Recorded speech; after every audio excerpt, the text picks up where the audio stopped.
को जय श्री राम, राधे राधे। मैं ईशा, पुत्री स्वर्गेश्वर कुमार अरोड़ा जी के हरिद्वार उत्तराखंड से आप सब लोग मेरी वीडियोस देख रहे हैं, इसके लिए धन्यवाद। और जो मेरे नए व्यूवर्स जुड़े हैं वो मुझे एफबी पर और यूट्यूब पर ईशा बीरी के नाम पर फॉलो करें, सर्च करें। चलिए, आपने मेरा ज़िंदगी का सच सुना होगा, मेरे क्या कसम मेरी ज़िंदगी का सच, जिसमें लास्ट वीडियो में मैंने बताया था कि मेरे बाद भी मेरी मम्मी को भी पुत्र रत्न प्राप्ति हुई थी, जो 1 घंटे जी करके दुनिया छोड़ करके वो भगवान को प्राप्त हो गया था, जिसके कारण मेरे पिता उससे मिल नहीं पाए, उसे देख भी नहीं पाए कि उनका वारिस कैसा था। अब उसके बाद मैं बताती हूँ। फिर उसके बाद मेरी मम्मी घर आ गई थी, हरिद्वार आ गई थी, मैं भी यहीं थी। और मेरी मम्मी का बताया है स्ट्रगल, पापा का बताया है, कुछ ना कुछ लड़ाई झगड़े सब चलते रहते थे घर के अंदर। और फिर मेरी मम्मी मुझे छोड़कर, हाँ मुझे छोड़कर घर वालों को छोड़ करके वो कहीं चली गई थी। ठीक है, अभी मम्मी का कहना है कि इन लोगों ने बहुत परेशान किया था। मेरी मम्मी का कहना था, मैं जब तक शादी नहीं हुई थी तब तक तो मैं अपनी मम्मी की बात पे इतना बिलीव नहीं करती थी, जब तक मेरे पापा जिंदा थे। लेकिन जब इन्होंने, अब मेरे परिवार ने, शांति अरोड़ा, मेरी दादी ने, मेरी बुआ ने, मेरे चाचा चाची ने, मेरे पिता की मृत्यु के बाद जो अपना रूप दिखाया मुझे, आज मुझे ये सब कहानी सच लगने लगी है कि जब इन्होंने हम दोनों बहनों की ज़िंदगी बर्बाद करने में पूरा सहयोग लिया बाहर वालों का, तो सोचिए तो मेरी मम्मी को भी फिर तंग किया होगा। अब उनकी बात सच हो रही है ना। तो मेरी मम्मी का कहना था कि ये इतना टॉर्चर करते थे कि मेरे को घर से बाहर निकाल दिया था। उन्होंने जगह जगह धक्के खाए। मैं यहीं घर पे थी, मेरी बुआ ने और दादी ने मुझे अपने पास रख लिया था। अब क्यों रख लिया था, क्या रख लिया था, समाज के डर से रख लिया था या ये सोच कर रख लिया था कि ये बड़े होके काम आएगी घर के झाड़ू पोछा करने में, तो इसलिए इन्होंने रख लिया था मुझे। मेरी मम्मी यहाँ से चली गई थी नाराज होकर, गुस्सा होकर के, भाई जब घर में बहुत कलेश बजेंगे तो बहू क्या करेगी। वो चली गई, फिर वो धक्के खाती रही इधर उधर। उन्हें अचानक से मिला एक फरिश्ता। जी हाँ, उन्हें मिला एक अचानक से फरिश्ता। जब वो रास्ते में रो रही थी, कहीं बैठ करके रो रही थी, सड़क पे 2 दिन वो सोई हैं, तब वहाँ रास्ते में उन्हें मिला एक फरिश्ता जिसे हम बोलते हैं पप्पू मामा। जी हाँ, उनका घर का नाम पप्पू है और वो कनखल में थे। और मेरी मम्मी को वो रास्ते में मिले कि बहन तुम यहाँ कैसे बैठी हो, तो मेरी मम्मी ने अपनी स्टोरी शेयर करी उनके साथ और फिर कहा कि मेरे को कहीं काम लगवा दो। तो उन मामा जी ने इंडस्ट्रीज एरिया में मसाले भरने की फैक्ट्री थी, जो पैकिंग होती थी मसालों की, तो वो पप्पू मामा ने वहाँ ले जा कर के मेरी मम्मी को काम दिलवाया। मेरी मम्मी वहाँ औरतों के साथ बैठ करके मसालों की पैकिंग करती थी, लेकिन रहने की व्यवस्था मेरे पप्पू मामा ने कनखल में दी थी अपने घर में। उनका घर काफ़ी बड़ा था, काफ़ी और भी किराएदार रहते थे।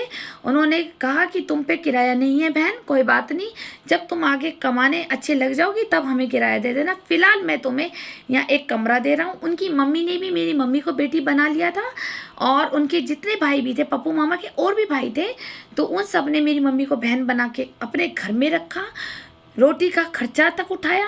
मेरी मम्मी फिर उनके साथ एक फैमिली की तरह रहने लगी थी, उनकी रोटी भी वहीं से चल रही थी। और मेरी मम्मी इंडस्ट्री एरिया में कोई एक मसाले की, बहुत पहले चले जाओ अगर 30 साल पहले कोई इंडस्ट्री एरिया में मसाले भरने की फैक्ट्री थी, तो मेरी मम्मी वहाँ पर मसाले भरती थी। ठीक, और उसके बाद उन्होंने, पप्पू मामा ने हाथ थामा और राखी बंधवाई। ये थे फरिश्ता जिन्हें हम आज भी बोलते हैं कि हमारे एक और मामा हैं, पप्पू मामा। ठीक, तो कनखल में रहते हैं वो लोग, कुछ लोग मोती बाजार के लोग भी जानते हैं उन्हें। मेरी मम्मी ने जगह जगह धक्के खाए और मेरे पापा को कोई सूचना प्राप्त नहीं थी। मेरे पापा कभी मेरी मासी किरण मल्होत्रा के घर में चले जाते थे क्योंकि छोटे दामाद थे, और कभी हरिशंकर के घर चले गए, तो कभी शहनाज ताई जी के घर चले गए और अपना खेती का काम संभालते चले गए। उनको, मेरे पापा को ये कह दिया गया था कि वो तो पता नहीं कहाँ भाग गए। आप समझदार हैं, जो बेटियों पे दाग लगाए जाते हैं कि हम धंधा करती हैं, तो हमारी मम्मी के ऊपर भी ये एलिगेशन इन लोगों ने लगा दिए होंगे कि वो अपने यार के साथ भाग गई, घर छोड़ के भाग गई, अपनी बेटी छोड़ के भाग गई। इस तरह से एलिगेशन इन्होंने लगाए होंगे, ठीक। और मैं अपनी दादी के पास यहाँ पे थी, किस तरह से मुझे पाला होगा ये इनको पता है, ईश्वर को पता है। मेरे जिन पड़ोसियों ने मुझे बताया था कि तेरी दुर्गति हो गई थी माँ के बिना, तो ठीक है, मेरा तो दूरियां ही लिखी है।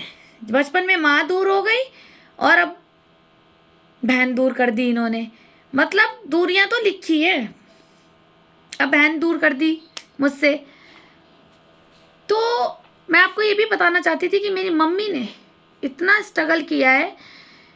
पापा ने अलग किया तो मम्मी ने अलग किया। सिर्फ साजिश प्लानिंग किसकी हो सकती है, आप सोचिए ना। चाची की थी, दादी की थी, किसकी थी कि ये घर छोड़ करके चले जाएं दोनों मियाँ बीवी। मेरी मम्मी अपने काम में बिजी हो गई और इंडस्ट्री एरिया में सुबह आती थी, शाम को जाती थी और अपना वहीं पप्पू मामा के घर में अपना बसेरा रखती थी। उनसे हमारे बहुत अच्छे टर्म्स हैं। पप्पू मामा की जो मम्मी थी वो हमारी नानी बन गई, जो उनके बड़े भैया भाभी थे हमारे बड़े मामा मामी बन गए। हमें एक मुंह बोले भी मामा मामी मिले, जो वो भी बहुत बढ़िया इंसान, मतलब व्यवहार में इतना बढ़िया थे। चाहे वो फाइनेंशियली अच्छे नहीं थे, लेकिन व्यवहार इतना बढ़िया था कि अगर मामी ने हमें अगर बिना बिस्किट की भी चाय देती थी ना, तो हमें बड़ी खुशी होती थी कि मामी की एक स्माइल होती थी कि गुड़िया आई है घर पे। वो उनकी स्माइल ही उस चाय को 4 गुना मीठा कर देती थी। इसीलिए तो मैं कहती हूँ ना, गुड़िया को सम्मान चाहिए होता है। गुड़िया नमकीन बिस्कुट चाय पकौड़े समोसे की भूखी नहीं है। जो प्यार इन मामी ने भी दिया हमें, पप्पू मामा के घर से सम्मान मिला और वाकई बहुत सम्मान मिला। चाहे वो गांव से बिलोंग करते थे, चाहे वो कम पढ़े लिखे लोग थे, लेकिन जो एक सम्मान करते थे वो निस्वार्थ करते थे। चलिए, मैं आपको ये वाला स्ट्रगल भी बताना चाहती थी। आप लोगों ने मुझे सुना, मुझे अच्छा लगा कि आप लोग मेरी वीडियो सुन रहे हैं और दिल से धन्यवाद। मैं आपको और बताऊंगी कैसा कैसा स्ट्रगल झेलना पड़ा।